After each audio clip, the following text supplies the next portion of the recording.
Musa алейхиссалам үмметі қаталдық мінезімен, Иса алейхиссалам үмметі кешірімдік сипатымен, ал Мұхаммед саллаллаху алейхиссалам үмметі ұят мінез құлығымен ерекшеленеді. Қадірлі пайғамбарымыз саллаллаху алейхиссалам мұсылманды жақсылыққа жетелейтін және жамандықтан жирендіретін бір негіздің болуын мұрат етті. Ұят жақсылықтың ұрығы, жамандықтың тамырын түбегейлі жоятын да осы қасиет. Әнәс радиаллаху анху риуаят еткен хадисте, расында әрбір діннің өзіне тән мінезі бар, исламның мінезі ұяңдық деп айтылған. Ұяттың болуы яки болмауы адамның шынайы табиғатын көрсететіні белгілі. Ұят адамның иманын құнды етіп, жүріс-тұрысына өң беретін қасиет. Адам бір іс-әрекеттен тұла бойы қысылып, орынсыз істен жүзі қызғы түске боялып жатса, демек тегі таза һәм болмысы пәк. Ал сөзі мен іс-әрекетіне мән бермейтін, арсыз біреуде жақсылықтың жұрнағы да болмас.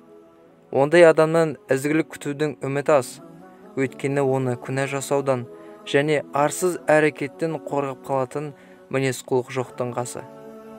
Иман пенде мен жаратушының арасындағы ұлы байланыс. Иман арқылы пенденің жан дүниесі тазарып, мінез құлқы түзеліп, әрі іс-қимылы дұрысталады. Алайда мұның барлығы адам өзегінде ұяты болса ғана жүзеге асады. Демек, иманды адам ұятын көзінің қарашығындай қорғаштау қажет. Иман мен ұят егіз.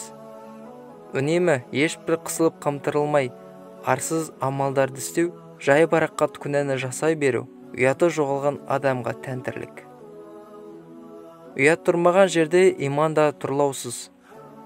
Абдулла ибн Умар радиаллаху анху, ұят пен иман екеуі ажырамас егіз. Егер біреуі кетсе, екіншісі де кетеді деген. Ұят иманның бір тармағы. Ұят мұсылманның барлық ісі мен сөзінің бақылаушысы. Оның тілі арсыз да мәнсіз сөздерден таза болғаны жөн. Не айтып, не қойып жатқанына мән бермеу мұсылманға жараспайды. Әбу Хурайра радиаллаху анху мына бір хадисте, иман 70-тен астам тармақтан тұрады.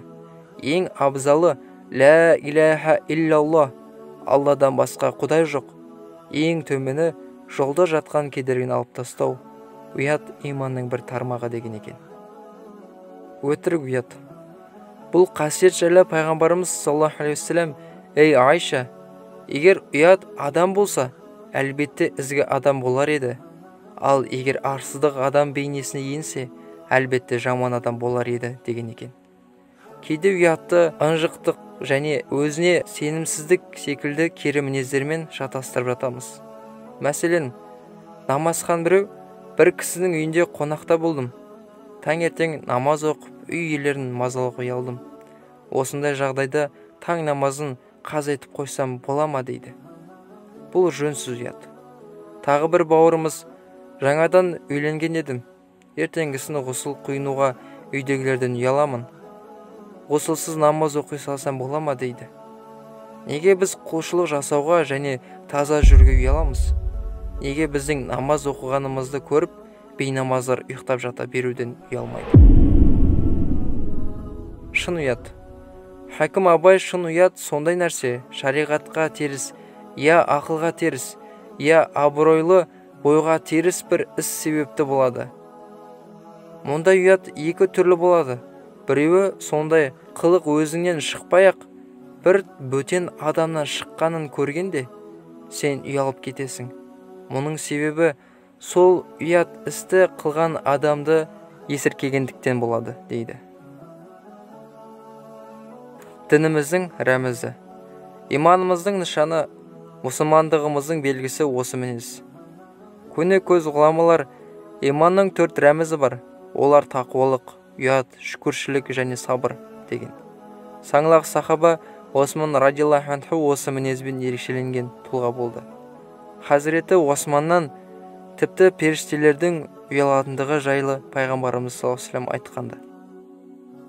Ардақты пайғамбарымыз саллаллаху алейхи вассалам адам баласының тәнінде 4 асыл қасиет бар: ақыл, дін, ұят және ізгі амал.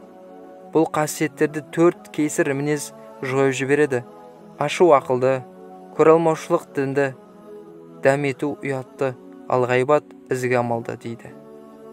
Адам ең әуелі өз арының алдында және жаратушысының алдында ұятты сезіне білуі тиіс.